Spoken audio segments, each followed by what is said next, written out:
ಹಾಸನ ಜಿಲ್ಲೆ ಬೇಲೂರು ಪಟ್ಟಣದಲ್ಲಿ ನಿನ್ನೆ ಒಂದು ಘಟನೆ ಕೂಡ ನಡೆದಿತ್ತು. ವರಸಿದ್ಧಿ ವಿನಾಯಕನಿಗೆ ಚಪ್ಪಲಿ ಇಟ್ಟಂತಹ ಪ್ರಕರಣಕ್ಕೆ ಒಂದಿಷ್ಟು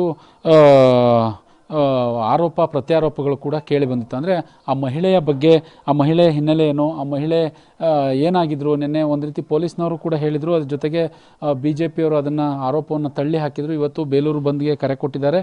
ನಾವು ಲೀಲಮ್ಮ, ಈಗೇನು ಪೊಲೀಸರ ವಶದಲ್ಲಿರ್ತಕ್ಕಂತಹ ಲೀಲಮ್ಮರವರ ಮನೆಯ ಬಳಿ ಕೂಡ ಈಗಾಗಲೇ ಇರುವಂಥದ್ದು. ಅಂದರೆ ಲೀಲಮ್ಮರವರ ಆರೋಗ್ಯ ಸ್ಥಿತಿ ಹೇಗಿತ್ತು, ಅವರ ಜೀವನ ಹೇಗಿತ್ತು ಅನ್ನೋದ್ರ ಬಗ್ಗೆ ಸ್ವತಃ ಅವರ ತಾಯಿ ಲಕ್ಷ್ಮಮ್ಮರವರು ನಮ್ಮ ಜೊತೆಗಿದ್ದಾರೆ.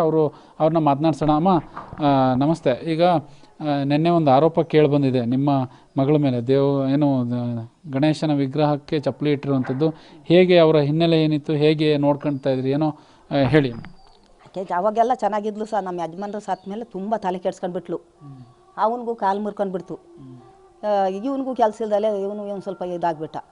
ಮನೆ ಸಂಸಾರ ಹಿಂಗಾಯ್ತಲ್ಲ, ನಮ್ಮ ಅಮ್ಮ ಹಿಂಗಾದ್ಲಲ್ಲ ಅಂತ ಹೇಳಿ ಅವನು ತಲೆ ಕೆಡ್ಸ್ಕೊಂಡ್ಬಿಟ್ಟ ಸರ್. ಅದಕ್ಕೆ ನಾನು ಹೇಳ್ತಿದ್ದೆ, ಅವಾಗ ಈ ಕೆಲಸ ಮಾಡೋದು ಬೇಡ, ಒಂದು ಮನೆ ಕೆಲಸ ಮಾಡು, ನಾನು ದೇವಸ್ಥಾನ ಕೆಲಸ ಮಾಡ್ಕೊಂಡ್ಬರ್ತೀನಿ, ಪಿಂಚಿನ ದುಡ್ಡು ಬರುತ್ತೆ, ತಿನ್ಕೊಳ್ಳೋಣ, ಆರಾಮಾಗಿರೋಣ ಅಂತ ಹೇಳ್ತಿದ್ದೆ ಸರ್. ಎಷ್ಟು ಹೇಳಿದ್ದೆಪ್ಪ, ನೀವೇ ಹೇಳಿ. ಅವಳು ಹಣೆ ಬರ ಏನು ಮಾಡೋಕ್ಕೂ ಆಗಲಿಲ್ಲ ನನ್ನ ಕೈಲಿ. ಸುತ್ತರಿಯೋದೇ ಆಗ್ಬಿಡ್ತು. ಈಗ ಒಂದು 2-3 ವರ್ಷ ಆಯಿತು ಸುತ್ತರಿಯೋಕೆ ಹಿಡ್ದು. ಎಲ್ಲೆಲ್ಲಿ ಹೋಗೋಲ್ಲ ಸರ್, ನಮಗೆ ಗೊತ್ತೇ ಇಲ್ಲ ಸರ್. ಮಾತ್ರ ಒಂದು ಸತಿ ಉಡುಪಿಗೆ ಹೋಗಿ ಅಲ್ಲಿ ಆಧಾರ್ ಕಾರ್ಡ್ ಕಳ್ಕೊಂಡು ಬಂದಿದ್ರು, ಅವ್ರು ಫೋನ್ ಮಾಡಿದ್ರು. ಆಲೂರಲ್ಲಿ ಫೋನ್ ಮಾಡಿದ್ದಾರೆ, ಮತ್ತು ಧರ್ಮಸ್ಥಳದಲ್ಲಿ ಫೋನ್ ಮಾಡಿದ್ರು. ಆಧಾರ್ ಕಾರ್ಡ್ ಎಲ್ಲ ತಳು ಕಳ್ಕೊಂಡು ಬಂದ್ಲು. 12 ತಿಂಗಳಿಗೆ 12 ಆಧಾರ್ ಕಾರ್ಡ್ ಮರ್ಸಿದ್ದಾಳೆ ಸರ್. ನಾನು ಬೈದ್ರೆ ಹಿಂಗೆಲ್ಲ ಮಾಡ್ಕೊಂಡು ಬರ್ತೀಯಲ್ಲ, ಬೈದ್ರೆ ಅಂದರೆ ಸುಮ್ಕಿರು, ನಾನು ಬಸ್ಸಿಗೆ ಹೋಗ್ಬೇಕಾದ್ರೆ ನಿದ್ಗಣಲ್ಲೆಲ್ಲೋ ಬಿದ್ದು ಹೋಗಿತ್ತು ಅಂತ ನನಗಿಷ್ಟು ದಬಾಸಳು ಸರ್.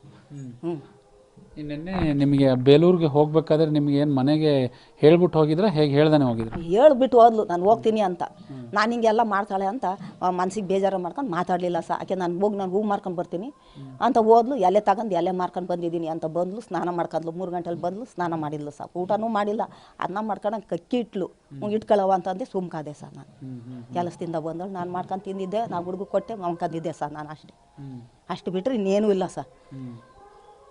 ಈಗ ನಿನ್ನೆ ಪೊಲೀಸರು ನಿಮ್ಮ ಮನೆ ಹತ್ರ ಬಂದಿದ್ರು. ದೊಡ್ಡ ಪೊಲೀಸ್ನವರು ಬಂದು ಎಲ್ಲ ಒಳಗೆಲ್ಲ ನೋಡಿರು, ಮಾಡಿರು. ಅವ್ನ ಕೈ ಒಂದು 500 ರೂಪಾಯಿನೂ ದುಡ್ಡು ಕೊಟ್ಟು ಹೋದ್ರು ದೊಡ್ಡ ಪೊಲೀಸ್ನವರೇ. ಇದು ಸಬ್ ಇನ್ಸ್ಪೆಕ್ಟ್ರು. ಅವನ ಸ್ಥಿತಿ ನೋಡ್ರಿ ನೀವೇ ಅಂತ ಹೇಳಿ ಅವರೇ ನೋಡಿರು ಸರ್. ನಿಮಗೆ ಲೀಲಮ್ಮ ಏನಾಗಬೇಕು ನಿಮಗೆ ಅಂತ? ಮಗಳು ಅಂತ ನಮಗೆ. ಆಸ್ಪತ್ರೆಗೆ ಏನಾದರೂ ಹೆಚ್ಚಾಗಿ ಆಸ್ಪತ್ರೆಗೆ ತೋರಿಸ್ತಾ ಇದ್ರೆ ಅವ್ರನ್ನ? ಹೆಚ್ಚಾಗಿ ತೋರಿಸಿದ್ದೆ. ನಾನು ದೇವಸ್ಥಾನಗಳಿಗೂ ಕರ್ಕೊಂಡು ಹೋಗಿದ್ದೀನಿ ಸರ್. ಉಕ್ಕುಡ್ಗಾತ್ರಲ್ಲಿ 3 ತಿಂಗಳು ಎರಡು ಸಣ್ಣ ಮಕ್ಕಳು ಕರ್ಕೊಂಡು ಹೋಗಿ ಒಂದು 3 ತಿಂಗಳು ಇದ್ದು ಬಂದಿದ್ದೀನಿ ಸರ್. ಗೊತ್ತರ ವಲ್ಲವೈ ರೋಡಲ್ಲಿದ್ದಾಗ ಹಂಗಾಗಿದೆ. ಏನಂತ ಇದ್ರು ಡಾಕ್ಟರ್? ಏನಂತಂದ್ರೆ ಅವ್ರಿಗೆ ಏನು ಹುಷಾರಿರಲಿಲ್ಲ. ಅವ್ರಿಗೆ ಆಕೆಗೆ ಮೈಂಡು ಸರಿಯಿಲ್ಲ. ಒಂಥರ ಆಕೆ ಗಂಡನ ಸತ್ತಿದ್ದು ತಲೆಗೆ ತುಂಬ್ಕೊಂಡಂಗಾಗೈತೆ.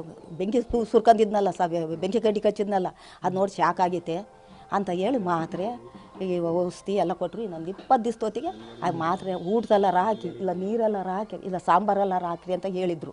ನಾನೇನು ಮಾಡಿದೆ, ಪರ್ಸಲ್ಲಿ ಇಟ್ಟು ಕೆಲ್ಸಕ್ಕೆ ಹೋಗ್ಬಿಟ್ಟೆ ಸರ್. ಆ ಪರ್ಸ್ ಎಲ್ಲ ನೋಡಿದಾಳೆ, ತೆಗ್ದು ಜಾಸ್ತಿ 1,500 ಮಾತ್ರೆಗಳು 1,500 ರೂಪಾಯಿ ಕೊಡ್ತಂತ ಒಂದು ಮಾತ್ರೆ ಬಿಸಾಕಿದ್ಲು ಅಂತ ನಾನು ಬಿಟ್ಟೆ ಸರ್. ಇನ್ನೇನು ನಾನು ಮತ್ತೆ ಮಾಡಿಲ್ಲ. ನಿಮಗೆ ಸುತ್ತರಿತಾ ಇದ್ದಾಳೆ. ಆ ಘಟನೆ ಆಗಿದ್ದು ನಿಮಗೆ ಗೊತ್ತಿಲ್ಲ? ಇಲ್ಲ ಸರ್, ನಮ್ಗೆ ಗೊತ್ತಿಲ್ಲ ಸರ್ ಘಟನೆ ಆಗಿರೋದು. ನೆನ್ನೆ ಪೊಲೀಸ್ನವ್ರು ಬಂದಾಗಲೇ ಗೊತ್ತು ಸರ್ ನನಗೆ. ಅದು ಏನು ಮಾಡ್ಕೊಂಡು ಬಂದ್ಲು ಅಂತಲ್ಲ ನಮಗೂ ಹೇಳಿಲ್ಲ ಸರ್. ಸ್ನಾನ ಮಾಡ್ಕೊಂಡ್ಲು, ಪೂಜೆ ಮಾಡಿದ್ಲು, ಇಲ್ಲಿ ಕೂತ್ಕೊಂಡ್ಲು. ಬಾರಮ್ಮ ಹೋಗೋಣ ಟೇಷನ್ಗೆ ಅಂದರು. ಇಲ್ಲ ಸರ್ ನಾನು ಬರೋಲ್ಲ ಅಂದ್ಲು. ಇಲ್ಲ ಬಾರಮ್ಮ, ನಿನ್ಗೇನು ಮಾಡಲ್ಲ, ಬಾ ಕರ್ಕೊಂಡು ಹೋಗಿ ಅದು ಸ್ಟೇಟ್ಮೆಂಟ್ ತಗೊಂಡು ಕಳಿಸ್ತೀವಿ ಅಂದರು. ಕರ್ಕೊಂಡು ಹೋದರು ಅಷ್ಟೇ. ಈಗ ನಮ್ಮ ಜೊತೆ ಅವರ ಮಗ ಕೂಡ ಇದ್ದಾರೆ, ಪ್ರವೀಣರೇ. ಹೇಗಿತ್ತು ನಿಮ್ಮಮ್ಮ ನಿನ್ನೆ ಘಟನೆ? ಹೇಗೆ ಗೊತ್ತಾಯ್ತು ನಿಮಗೆ? ಯಾವ ಥರ ಗೊತ್ತಾಯ್ತು? ಸರ್, ನನಗೆ ಗೊತ್ತಾಗಿದ್ದೆ ನೈಟು ಒಂದು 8:15 ಗೊತ್ತಾಗಿದ್ದು ನನಗೆ. ನನ್ನ ಫ್ರೆಂಡು ನಂಗೆ ಫೋನ್ ಮಾಡಿ ಹೇಳಿದಾಗ ಹಿಂಗೆ ನಿಮ್ಮ ಅಮ್ಮಂದು ಹಿಂಗೆ ಆಗಿತ್ತಂತೆ ಅಂತ ಹೇಳಿ ಫೋನ್ ಮಾಡಿದಾಗಲೇ ಅವಾಗ ನಂಗೆ ಗೊತ್ತಾಗಿದ್ದು. ಅದಕ್ಕಿಂತ ಮುಂಚೆ ನಂಗೆ ಏನೂ ಗೊತ್ತಿಲ್ಲ. ಅದು ಹೇಗಿತ್ತು ಅವರ ದಿನಚರಿ ಹೇಗಿತ್ತು ಅಂತ? ಸರ್, ನಾನು ಇದ್ದಾಗ ನಾನು ಬರ್ತಾನೂ ಇರಲಿಲ್ಲ ಇಲ್ಲಿ ಮನೆ ತಕ್ಕೆ. ನಾವು ಒಂದು ಸ್ವಲ್ಪ ಇದಾಗಿತ್ತು. ಅವರು ನಾನಿದ್ರೆ ಮನೆಗೆ ಬರಲ್ಲ, ಹಂಗಾಗಿ ನಾನು ಮನೆಗೆ ಬರ್ತಿರ್ಲಿಲ್ಲ. ನನ್ನ ಮನೆಗೂ ಬರಲ್ಲ ನಾನು ಡೈಲಿ. ನನ್ನ ಪಾಡಿಗೆ ನಾನು ಕೆಲಸ ಆಯಿತೋ ಇಲ್ಲ, ನನ್ನ ಪಾಡಿಗೆ ನಾನು ಅಲ್ಲೇ ಎಲ್ಲರ ಫ್ರೆಂಡ್ ಜೊತೆ ಇದ್ದರೆ ಇದು ಬಿಡುವೆ ನಾನು. ಅವ್ರದ್ದು ಮುಂಚೆಯಿಂದನೂ ಒಂದು 5-6 ವರ್ಷದಿಂದನೂ ಹಂಗೆ ಒಂದು ಸ್ವಲ್ಪ ಮೈಂಡು ಒಂದು ಸ್ವಲ್ಪ ಇದು ಇಲ್ಲಿ ಬರೋದು, ಕೂಗಾಡೋದು, ಇಲ್ಲಿ ಅಂದರೆ ಕೆಟ್ಟದಾಗಿ ಇಲ್ಲೆಲ್ಲ ಬೈಕನ್ನು ತಿರ್ಗಾಡೋದು ಇಲ್ಲ ರೋಡಲ್ಲಿ ಇಲ್ಲೇ ಮಂಕಣೋದು. ಆವಾಗ ಅಂತೆಲ್ಲ ಇದು ಮಾಡ್ತಾರೆ. ನನಗೂ ಬಂದು ಇಲ್ಲಿ ಎಲ್ಲ ನೋಡೋಕ್ಕೆ ಮಾತಾಡ್ಸೋಕ್ಕೆಲ್ಲ ಹಿಂಸೆ ಆಗೋದು. ನಾನು ನನ್ನ ಮನೆಗೂ ಬರಲ್ಲ. ನಾನು ಎಲ್ಲರೂ ನನ್ನ ಫ್ರೆಂಡ್ ಜೊತೆ ಅಲ್ಲೇ ರೂಮಲ್ಲಿ ಮಂಕಣಕ್ಕೆ ಅಂತ ಶುರು ಮಾಡಿದೆ ಸರ್ ನಾನು. ನೀವು ಆಸ್ಪತ್ರೆಗೆ ಏನಾದರೂ ತೋರಿಸಿದ್ರೆ ಅದಕ್ಕೆ ಸಂಬಂಧಪಟ್ಟಂಗೆ? ಸರ್ ಆಸ್ಪತ್ರೆಗೆ ತೋರ್ಸೋಕ್ಕಂದ್ರೆ ನಾನು ಆಸ್ಪತ್ರೆಗೆ ತೋರಿಸ್ತೀನಿ ಅಂದ್ರೂ ಬೈಯೋದು, ಇಲ್ಲೆಲ್ಲ ಕರ್ಕೊಂಡು ಹೋಗಿ ಬಂದರೂ ಸಮೇತ ಅವ್ರಿಗೂ ಕೆಟ್ಟದಾಗಿ ಎಲ್ಲ ಬೈಯೋದು. ಹಂಗಾಗಿ ನಾನು ಇದು ಮಾಡ್ಕೊಳ್ಳಿಲ್ಲ ಸರ್ ನಾನು. ಏನೋ ಹೇಳ್ತಾ ಇದ್ರು, ನಿಮ್ಮ ಅಜ್ಜಿ ಏನೋ ಹೇಳ್ತಾ ಇದ್ರು, ಅವ್ರಿಗೇನೋ ಶಾಕ್ ಆಗಿತ್ತು ಹಿಂದೆ, ಅವರ ಏನೋ ಸಮಸ್ಯೆ ಅಂದರೆ ಸರ್ ನಾನು ನಮ್ಮ ಅಪ್ಪನ ನೋಡೇ ಇಲ್ಲ ನಾನು. ಅದು ಅವಾಗಿಂದನೂ ನಾನು ನಮ್ಮ ಅಪ್ಪನ ನೋಡಿರಲಿಲ್ಲ. ಆವಾಗಿಂದನೂ ಅವ್ರದ್ದು ಕೆಲಸಕ್ಕೆ ಸೊಪ್ಪಿನ ವ್ಯಾಪಾರಕ್ಕೆ ಹೋಗೋರು ಮಾರ್ಕೆಟಲ್ಲಿ.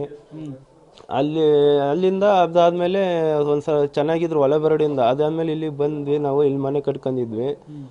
ಇಲ್ಲಿ ಬಂದು ಫ್ಯಾಕ್ಟ್ರಿಗೆ ಹೋಗೋರು, ಗೋಗೋ ಫ್ಯಾಕ್ಟ್ರಿಗೆ.